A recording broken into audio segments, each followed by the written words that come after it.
So a lot of activity is going to be expected at the Illinois Statehouse next week. They were in session this week for 3 days scheduled. They came in late on Tuesday, did some stuff on Wednesday, and then they canceled Thursday. But next week, you got the governor's State of the State address and his budget address on Wednesday, where they're going to hear about his priorities, his agenda, and how much money he wants to spend of your tax dollars. So that'll be on Wednesday. And then after that, it's going to be full gear ahead to finish out spring session at the Illinois General Assembly. And of course, they have a mid-May adjournment date, but they got to get a lot of stuff done, including the top priority being the budget. So are they going to spend $46.5 billion in state funds? Are they going to try to spend $48.5 billion? Or maybe they'll just go for $50 billion. We'll see what ultimately happens there. But a lot of different things that are starting to surface that could be pretty impactful in the state of Illinois. One of those being how school districts are ultimately impacted by elections and by teacher retirements. And we'll talk about some of those here this segment. But of course, we like taking your phone calls as they come in at 217-629-7970. You're not Todd Vandermeide and you're not Richard Pearson. You are a caller. Good morning. Hey, good morning, Greg. Hey, just to switch gears, I just read something last night that was eye-opening, and I still can't believe it. Dr. Fauci just published a paper in a peer-reviewed journal. It was Cell.com. It's titled Rethinking Next Generation Vaccines for Coronaviruses. The paper basically states that respiratory viruses and flu and COVID vaccines are ineffective and don't work, and they're completely different than let's say, the vaccines you would use for rubella, mumps that are more muscle-related or blood-related. So, listen, I appreciate you calling in. We're not talking about that right now. Maybe we'll talk about that in the future. I have yet to see that report in a scientific journal, but feel free to send it my way, bishoponair@gmail.com. And anybody out there, if you've got story suggestions or things you want to talk about, of course, you can email me, bishoponair@gmail.com. But the Illinois Statehouse, it's what I do for my full-time gig, and we, of course, bring all that reporting here with Springfield's Morning News, being in the capital city. Let's talk about school districts, and one bill that could come up allows for non-citizens to vote in school board elections. So Democratic State Senator Selena Villanueva, she's in the Chicago area, introducing the legislation to allow non-citizens of the United States to register to vote in school board elections. This has been floated before, and it's actually something that happens in Washington, D.C., but you've got the GOP-led U.S. House voting to overturn that rule allowed in Washington, D.C. And we'll see if ultimately that gets through the Senate and the U.S. Congress, but I'm not going to hold my breath with a divided Congress there. But could non-citizens be allowed to vote in school board races in Illinois? So this is something that we'll be watching closely to see how it progresses, but the legislation spells out that the State Board of Education shall create a voter registration affidavit that shall be the exclusive means by which a non-citizen of the United States may register to vote in school board elections. The Illinois General Assembly, of course, having these measures in front of them. This is something that was introduced last General Assembly as well. It did not advance, but could this be the year it advances? Because the Democrats have a supermajority in the Illinois General Assembly. So we'll see what happens there. Good morning. You're on WMAY. All right, go ahead. You're on the air. Once, twice, three times. Don't listen to the radio when you call in. I appreciate you trying to chime in. But one thing I did want to get to when it comes to school boards, it's not just the question of are undocumented residents going to be able to vote in school board races. You've also got the issue of how much schools are on the hook for pensions. Illinois is notorious for having unfunded pension obligations. The teachers' retirement system, being the largest state's pension system of the five systems, has like $80 billion of unfunded pension liability. Well, there was a pension hearing yesterday. We'll get to some of that, but we got full phone lines. Good morning. You're on WMAY. No way in this world should either foreigners or illegal alien criminals be allowed to vote in this country. There's just more of a eroding of our society when citizenship becomes of very little value, and it shouldn't be that way. Even if, and this is the argument that I've heard brought up, even if these undocumented residents have their children in public schools? Yeah, that's the thing about illegal aliens having their kids. I'm have to pay for them in our schools. What the hell is that all about? Well, I mean, but they're also, I mean, they're paying taxes, they're paying property taxes, and again, these are just the arguments that you're going to hear. It doesn't matter if they're illegal and they're in this country and they're trying to. We shouldn't be paying for their families. We shouldn't be paying for anything. Non-citizens are owed nothing. Got you down, 217-629-7970. Good morning, you're on WMAY. Good morning. You still talking about voting for Go right ahead, yeah. All right. Yeah, I think, well, for one, it's going to pass because the Democratic supermajority and the governor wants it because of the fact it's going to increase the voting rolls, and the majority of non-citizens it's going to allow are people who are here illegally and are receiving some sort of government aid. So these are bought and paid for voters that are going to know no better than to vote for Democrats. And by the time, I would say, I don't think they'll make it by 2024, but by the time 2028 gets here, they'll have it driven all the way.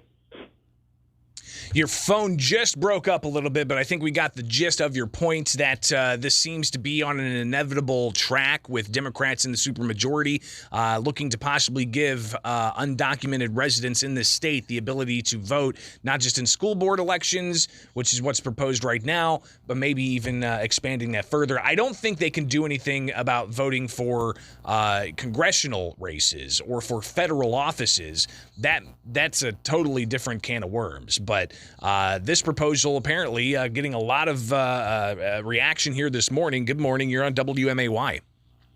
It's an interesting proposal. I can see it simply because non-documented aliens pay taxes. They pay into the system through their property taxes for those that actually own property, or they pay rent. Right. They're paying into the property tax. They've got investment. They've got children probably in the school district.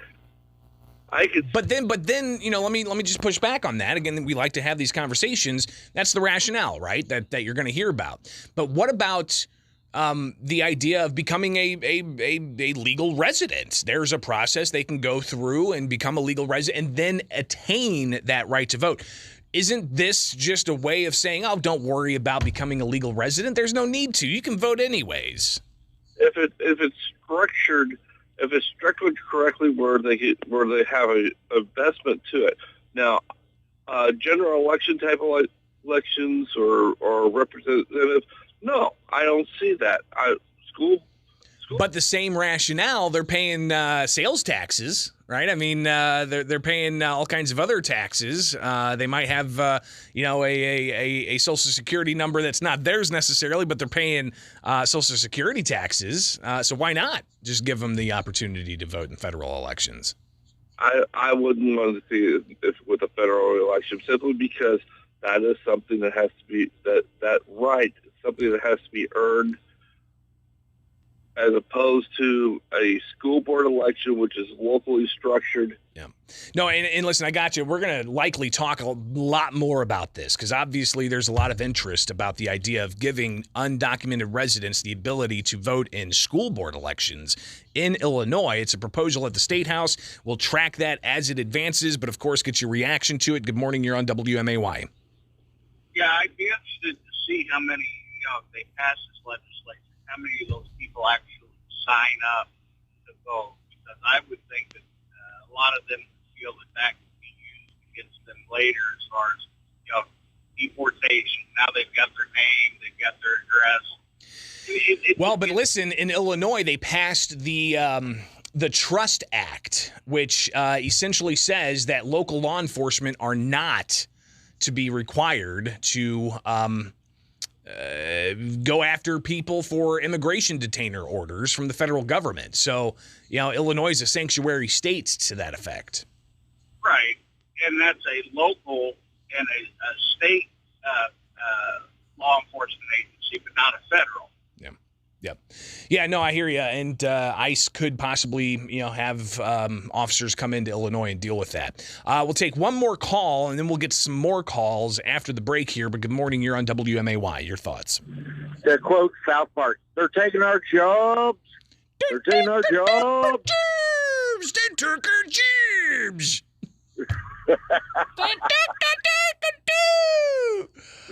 I love South Park. And South Park, by the way, they have new episodes out. Apparently this week they just dropped one. I kind of fell asleep last night when we were trying to watch it, so I got to watch it again. But new South Park episodes out. So looking forward to seeing what they have. Appreciate the call. All right, got to take a break and come back. We'll get more of your calls on this. But I also want to get to the issue of pensions, because pensions are a major driver of your tax dollars in the state of Illinois. And there's some discussion at the statehouse about a, quote, grand bargain of possibly increasing taxes while decreasing benefits. We'll see. We'll see what happens here. All right. And I'll share with you some of that insight from a recent pension committee. So stay tuned. We'll get more of your calls on that and more right here with WMAY on Springfield's Morning. So we've been getting your calls about a proposal at the Illinois Statehouse that would allow for non-documented residents in Illinois to vote in school board elections. This was brought up in the past, didn't advance. Could it advance now? There are 78 Democrats in the supermajority in the House, and the Senate still has a supermajority of Democrats as well. However, not as large of a majority. So we'll see what happens with this legislation, but obviously it's gotten a lot of your attention, and you can always chime in live and local at 217-629-7970. Again, 217-629-7970. Got a text here from a listener, and sounds somewhat tongue-in-cheek, but they say, I'm going to break into your house and live. I'll flip you $10 a month for taxes. If you try to kick me out, you're racist. So again, just in a way, I guess that's an analogy or something that that listener is wanting to share this morning. 217-629-7970. Good morning. You're on WMAY. Oh, a couple things about this illegal aliens coming in and voting that I'm concerned about. One is the fentanyl they're bringing in. Two is the criminals that are coming in, and how it would change our culture in that aspect. But also, on the other aspect, for a long time we've been talking about the Democrats and Republicans both kind of want immigrants for low wages, bringing people in, and for I can't remember. I'm sorry. No, you're fine. But you're laying out some rationale to oppose people coming across the border illegally, be it about cultural makeup or be it about drugs or crime. But listen, not everybody coming across the border illegally is doing so for those intentions. Yes, there's a lot of human trafficking that goes on that's being ignored right now with the president not necessarily cracking down on border crossings. Yes, there's a lot of drugs that are coming across the border. Yes, there have been millions of people coming across the border illegally, but some of them are seeking asylum, and there's a legal process to seek asylum. But what's interesting is if they were to, and I can see this being one of the arguments, if they were to allow for undocumented residents in the state of Illinois to vote in school board elections, then that takes away the impetus to become a legally registered citizen of the United States, which, listen, I know people who have gone through the process, who were born in other countries, who came to this country on a visa, who may have gone through the process to get naturalized, and seeing that naturalization is incredible. Watching and seeing the people who are naturalized citizens of this country and the steps they have to go through, they probably know more going through those processes of naturalization. They probably know more about the Constitution than a lot of people listening right now who were born in this country. So if you were to give individuals that ability to vote in school board elections, if they're undocumented residents, where's the impetus to get those individuals to become naturalized citizens in the United States, let alone in Illinois. So interesting arguments that are going to be made in all of that. We'll be watching closely and getting your reaction as it all happens, as the State House kicks into full gear sometime in the weeks ahead. With Springfield's Morning News, I'm Greg.